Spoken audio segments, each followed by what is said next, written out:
나는 이순자입니다. 올해 91가 되었지요. 이 나이에 이런 자리에 나서게 될 줄은 꿈에도 생각 못했습니다. 살아생전에 꼭 해야 할 말이 있어서 이렇게 나섰습니다. 떨리는 마음으로 하지만 반드시 해야 할 이야기를 시작하겠습니다. 1926년 경상남도 밀양의 한 작은 마을에서 태어났습니다. 아버지는 농사를 지으셨고 어머니는 남들 집 빨래를 해서 우리 식구 6을 먹여 살리셨지요. 가난했지만 행복했습니다. 언니 오빠들과 함께 뛰어놀고 어머니 치마폭에 매달려 응석 부리던 그런 평범한 소녀였지요. 학교에는 제대로 다니지 못했습니다. 집안 형편상 오빠들을 먼저 보내야 했거든요. 하지만 한글은 혼자서라도 깨쳤습니다.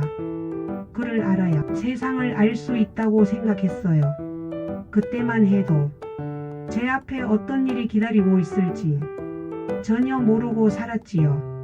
1943년 내 나이 17이었습니다. 그 해봄 진달래꽃이 피던 때였지요. 집에서 빨래를 하고 있었습니다. 어머니는 시장에 나가시고 혼자서 빨래터에서 빨래를 하고 있는데 일본 헌병들이 들이닥쳤습니다. 3명이었어요. 칼을 차고 무서운 표정으로 조선 처녀들 일본에 가서 공장에서 일하면 돈도 많이 벌고 배울 것도 많다. 나라를 위해 일하는 거다. 영광스러운 일이다 그렇게 말했습니다. 거짓말이었지요. 모두 다 거짓말이었습니다. 하지만 그때는 그걸 믿을 수밖에 없었어요. 거부할 수도 도망갈 수도 없었습니다. 집으로 옷 한 벌만 가져오라고 했습니다. 어머니를 기다릴 시간도 작별 인사를 할 시간도 주지 않았어요. 그렇게 생이별이 되었습니다. 다시는 어머니를 볼 수 없게 될 줄도 모르고 기차에 태워졌습니다. 어디로 가는지도 모른 채 같은 처지의 조선 처녀들 20명 정도가 함께 끌려갔지요. 모두들 울고 있었습니다. 집에 가고 싶다고, 어머니가 보고 싶다고 울면서 고향을 떠났지요. 기차 창으로 보이는 산하가 점점 멀어져 갔습니다. 중국 하얼빈, 춥고 어두운 그 땅에 도착했을 때 비로소 알았습니다. 우리가 무슨 일을 해야 하는지를. 공장이 아니었습니다. 학교는 더더욱 아니었고요. 우리를 기다리고 있던 것은 말로 표현할 수 없는 지옥 같은 곳이었습니다. 위안소라고 불렀습니다. 하지만 그곳은 지옥이었지요. 2층짜리 낡은 건물, 복도 양쪽으로 작은 방들이 줄지어 있었습니다.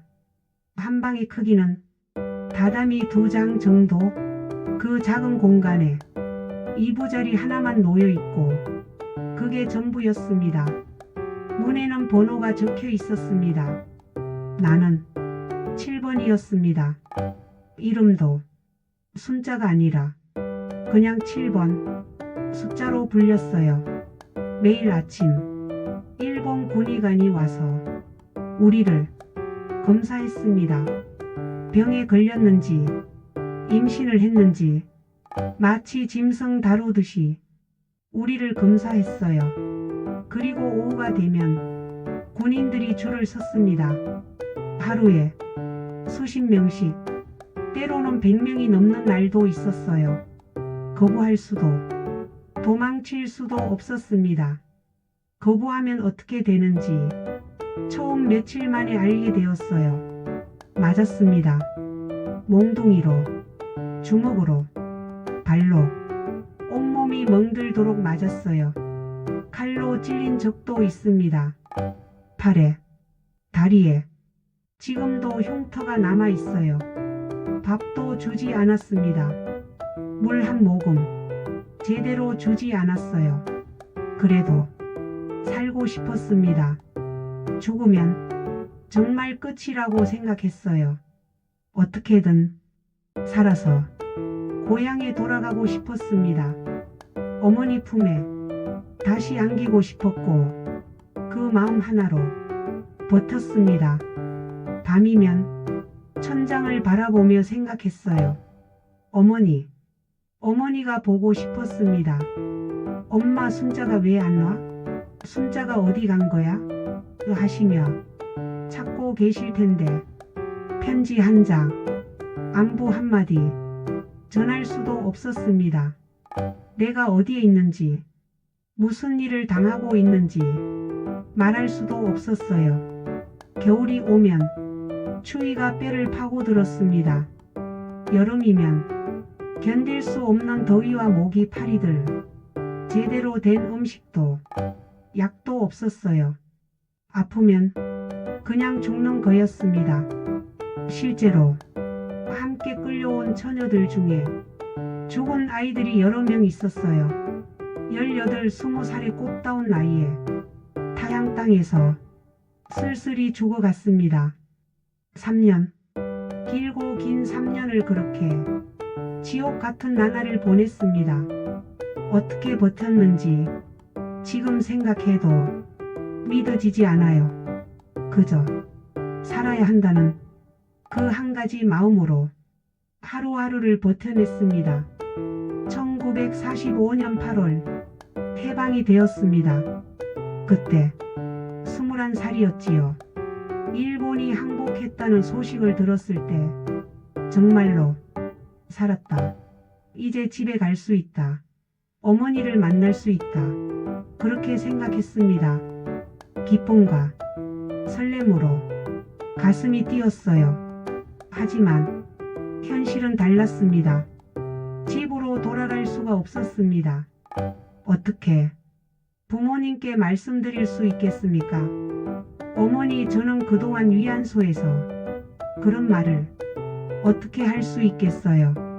이웃들은 어떤 눈으로 볼 것이고 손가락질하며 수군거릴 것이 뻔했습니다. 그래서 숨고 살았습니다. 부산 어느 달동네에 쪽방을 얻어서 남의 집 빨래를 해주고 청소를 해주며 하루하루를 버텨갔어요. 47년 긴 세월을 혼자서 말 한마디 할 사람 없이 살았습니다. 결혼도 못했습니다. 어떤 남자를 만날 수 있겠습니까? 내 몸이, 내 마음이 너무나 많이 상처받아서 사랑한다는 것, 행복한다는 것이 무엇인지도 잊어버렸어요. 아이도 가질 수 없었습니다. 그때 입은 상처들로 아이를 가질 몸이 되지 못했거든요. 외로웠습니다. 정말 외로웠어요. 명절이면 다른 집에서 들려오는 웃음소리를 들으며 혼자서 울었습니다. 어머니가 지금 살아계실까? 오빠들은, 언니는 어떻게 지내고 있을까? 그런 생각만 하며 살았어요. 죽고 싶은 적도 많았습니다. 이렇게 살아서 뭘 하나, 그런 생각이 머릿속을 떠나지 않았어요. 하지만 죽을 수도 없었습니다. 억울해서, 분해서 죽을 수가 없었어요. 1991년 라디오에서 들었습니다. 일본 정부가 위안부 문제는 없었다. 그런 일은 없었다고 한다는 걸 그 순간 온몸에 피가 거꾸로 솟는 것 같았습니다. 없었다고요? 내가 여기 살아있는데 내 몸의 상처가 거짓말입니까? 내가 흘린 피와 눈물이 거짓말입니까? 그날 밤 잠을 이룰 수 없었습니다. 분노와 억울함으로 가슴이 찢어질 것 같았어요. 그리고 깨달았습니다. 내가 나서야 한다는 걸.